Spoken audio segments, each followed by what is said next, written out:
Capítulo 32. ¿Quiénes son los ángeles? La revelación entre el mundo visible y el invisible, el misterio de los ángeles de Dios y la influencia o intervención de los espíritus malos son asuntos claramente revelados en las Sagradas Escrituras y como indisolublemente entretejidos con la naturaleza humana. Nótase en nuestros días una tendencia creciente a no creer en la existencia de los malos espíritus, mientras que por otro lado, muchas personas ven espíritus de seres humanos difuntos en los santos ángeles que son enviados para servir a los que han de heredar la salvación. Hebreos 1:14. Pero las Escrituras no solo enseñan la existencia de los ángeles, tanto buenos como malos, sino que contienen pruebas terminantes de que estos no son espíritus desencarnados, de hombres que hayan dejado de existir. Antes de la creación del hombre, había ya ángeles, pues cuando los cimientos de la tierra fueron echados, a una las estrellas todas del alba alababan y se regocijaban todos los hijos de Dios. Job 38:7. Después de la caída del hombre, fueron enviados ángeles para guardar el árbol de la vida, y esto antes que ningún ser humano hubiese fallecido. Los ángeles son por naturaleza superiores al hombre, pues el salmista refiriéndose a este dice: algo menor lo hiciste que los ángeles. Salmos 8:6. Las Sagradas Escrituras nos dan información acerca del número, del poder y de la gloria de los seres celestiales, de su relación con el gobierno de Dios y también con la obra de redención. Jehová afirmó en los cielos su trono, y su reino domina sobre todos. Y el profeta dice: oí voz de muchos ángeles alrededor del trono. Ellos sirven en la sala del trono del Rey de los Reyes, ángeles poderosos en fortaleza, ministros suyos, que hacen su voluntad, obedeciendo a la voz de su precepto. Salmos 103, 19-21, Apocalipsis 5:11. Millones de millones y millares de millares era el número de los mensajeros celestiales vistos por el profeta Daniel.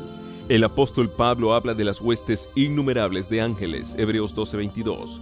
Como mensajeros de Dios, iban y volvían a semejanza de relámpagos, Ezequiel 1:14. Tan deslumbradora es su gloria y tan veloz su vuelo, el ángel que apareció en la tumba del Señor, y cuyo aspecto era como un relámpago, y su vestido blanco como la nieve, hizo que los guardias temblaran de miedo y quedaran como muertos. Mateo 28:3 y 4. Cuando Sennacherib, el insolente monarca asirio, blasfemó e insultó a Dios y amenazó destruir a Israel, aconteció que en aquella misma noche salió un ángel de Jehová e hirió en el campamento de los asirios 185,000 hombres.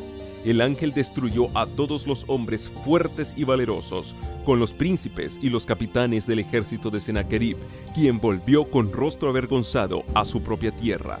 Segunda de Reyes 19:35, Segunda de Crónicas 32:21.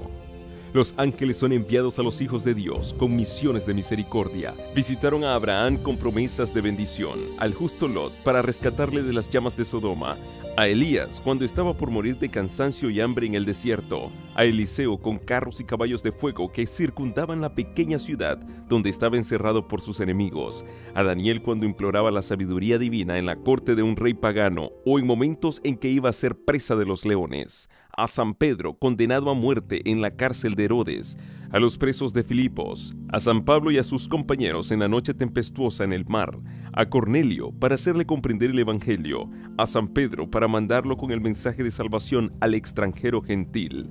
Así fue como en todas las edades los santos ángeles ejercieron su ministerio en beneficio del pueblo de Dios. Cada discípulo de Cristo tiene su ángel guardián respectivo. Estos centinelas celestiales protegen a los justos del poder del maligno.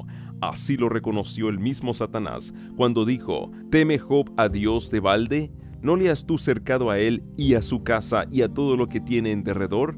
Job 1:9 y 10. El medio de que Dios se vale para proteger a su pueblo está indicado en las palabras del salmista: el ángel de Jehová acampa alrededor de los que le temen y los defiende. Salmos 34:7. Hablando de los que creen en él, el Salvador dijo: mirad, no tengáis en poco a alguno de estos pequeños, porque os digo que sus ángeles en los cielos ven siempre la faz de mi Padre. Mateo 18:10. Los ángeles encargados de atender a los hijos de Dios tienen a toda hora acceso cerca de él. Así que, aunque expuesto al poder engañoso y a la continua malicia del príncipe de las tinieblas y en conflicto con todas las fuerzas del mal, el pueblo de Dios tiene siempre asegurada la protección de los ángeles del cielo, y esta protección no es superflua. Si Dios concedió a sus hijos su gracia y su amparo, es porque deben hacer frente a las temibles potestades del mal, potestades múltiples, audaces e incansables, cuya malignidad y poder nadie puede ignorar o despreciar impunemente. Los espíritus malos, creados en un principio sin pecado, eran iguales por naturaleza, poder y gloria a los seres santos que son ahora mensajeros de Dios. Pero una vez caídos por el pecado, se coligaron para deshonrar a Dios y acabar con los hombres. Unidos con Satanás en su rebeldía y arrojados del cielo con él, han sido desde entonces, en el curso de los siglos, sus cómplices en la guerra empeñada contra la autoridad divina. Las Sagradas Escrituras nos hablan de su unión y de su gobierno, de sus diversas órdenes, de su inteligencia y astucia, como también de sus propósitos malévolos contra la paz y la felicidad de los hombres.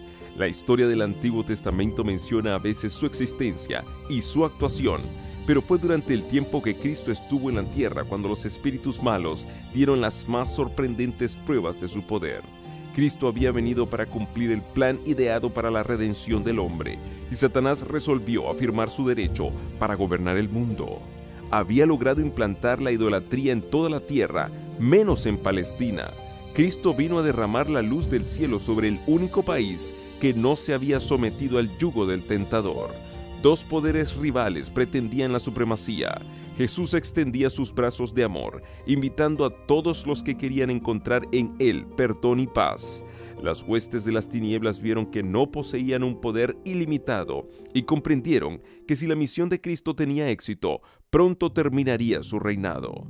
Satanás se enfureció como león encadenado y desplegó atrevidamente sus poderes tanto sobre los cuerpos como sobre las almas de los hombres. Que ciertos hombres hayan sido poseídos por demonios está claramente expresado en el Nuevo Testamento.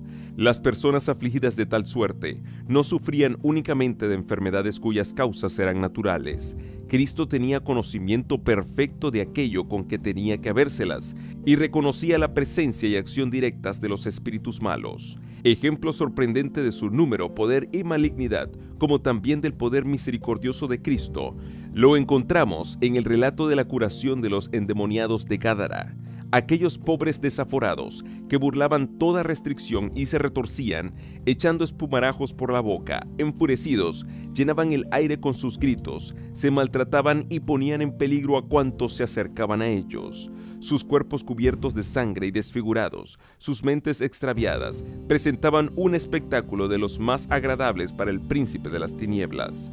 Uno de los demonios que dominaba a los enfermos declaró: «Legión me llamo, porque somos muchos». Marcos 5:9. En el ejército romano una legión se componía de 3 a 5 mil hombres. Las huestes de Satanás están también organizadas en compañías, y la compañía a la cual pertenecían estos demonios correspondía ella sola en número, por lo menos a una legión. Al mandato de Jesús, los espíritus malignos abandonaron sus víctimas, dejándolas sentadas en calma a los pies del Señor, sumisas, inteligentes y afables. Pero a los demonios se les permitió despeñar una manada de cerdos en el mar, y los habitantes de Gádara, estimando de más valor sus puercos que las bendiciones que Dios había concedido, rogaron al divino médico que se alejara. Tal era el resultado que Satanás deseaba conseguir. Echando la culpa de la pérdida sobre Jesús, despertó los temores egoístas del pueblo y les impidió escuchar sus palabras. Satanás acusa continuamente a los cristianos de ser causa de pérdidas, desgracias y padecimientos, en lugar de dejar recaer el oprobio sobre quienes lo merecen, es decir, sobre sí mismo y sus agentes. Pero los propósitos de Cristo no quedaron frustrados. Permitió a los espíritus malignos que destruyesen la manada de cerdos, como censura contra aquellos judíos que, por amor al lucro, criaban esos animales inmundos. Si Cristo no hubiese contenido a los demonios, habrían precipitado al mar no solo los cerdos, sino también a los dueños y porqueros. La inmunidad de estos fue tan solo debida a la intervención misericordiosa de Jesús. Por otra parte, el suceso fue permitido para que los discípulos viesen el poder malévolo de Satanás sobre hombres y animales, pues quería que sus discípulos conociesen al enemigo al que iban a afrontar, para que no fuesen engañados y vencidos por sus artificios. Quería además que el pueblo de aquella región viese que él, Jesús, tenía el poder de romper las ligaduras de Satanás y libertar a sus cautivos. Y aunque Jesús se alejó, los hombres tan milagrosamente libertados quedaron para proclamar la misericordia de su bienhechor. Las Escrituras encierran otros ejemplos semejantes. La hija de la mujer sirofenicia estaba atormentada de un demonio al que Jesús echó fuera por su palabra.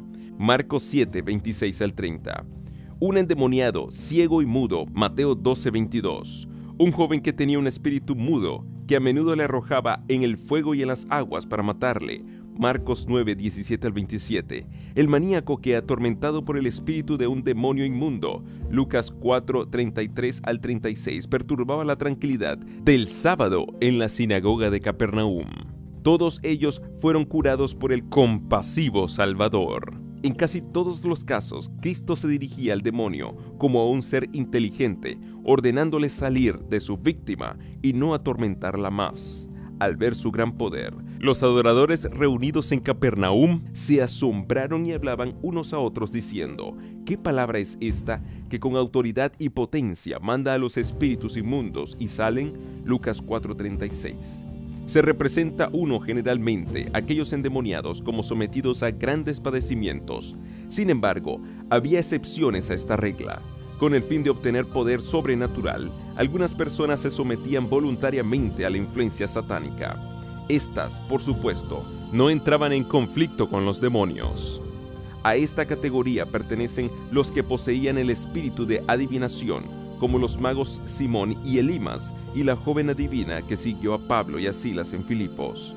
Nadie está en mayor peligro de caer bajo la influencia de los espíritus malos que los que, a pesar del testimonio directo y positivo de las Sagradas Escrituras, niegan la existencia e intervención del diablo y de sus ángeles. Mientras ignoremos sus astucias, ellos nos llevan notable ventaja, y muchos obedecen a sus sugestiones, creyendo seguir los dictados de su propia sabiduría. Esta es la razón por la cual, a medida que nos acercamos al fin del tiempo, cuando Satanás obrará con la mayor energía para engañar y destruir, él mismo propaga por todas partes la creencia de que no existe. Su política consiste en esconderse y obrar solapadamente.